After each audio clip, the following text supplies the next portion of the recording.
யார் தனது பாதங்களை 2 படகுகளிலும் வைத்திருப்பவர்கள்? ஓம் சாந்தி.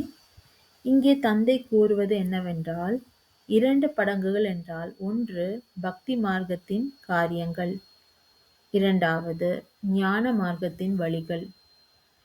ஆகையால் ஒருவர் தனது பாதங்களை 2 படகுகளிலும் வைத்திருப்பவரென்றால், அவர்கள் கங்கை ஸ்நானமும் செய்வார்கள், மற்றவர்களின் வழிப்படியும் நடப்பார்கள் மற்றும் பக்தி மார்க்கத்தின் காரியங்களை செய்து கொண்டே ஞான மார்க்கத்தில் ஞானம் மீது முழுவதுமாக நம்பிக்கை அல்லாமல் பாபாவின் மேல் முழு நிச்சயம் அல்லாதவர்களாக, ஸ்ரீமத் படி முழுவதுமாக நடக்காதவர்களாக இருக்கின்றவர்கள்தான் தனது பாதங்களை 2 படகுகளிலும் வைத்துக் கொள்பவர்கள்.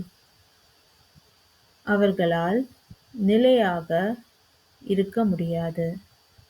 அவர்கள் ஆடிக்கொண்டே இருப்பார்கள். படகும் சேரும் இடத்தை சேர முடியாமல் போய்விடும். ஓம் சாந்தி.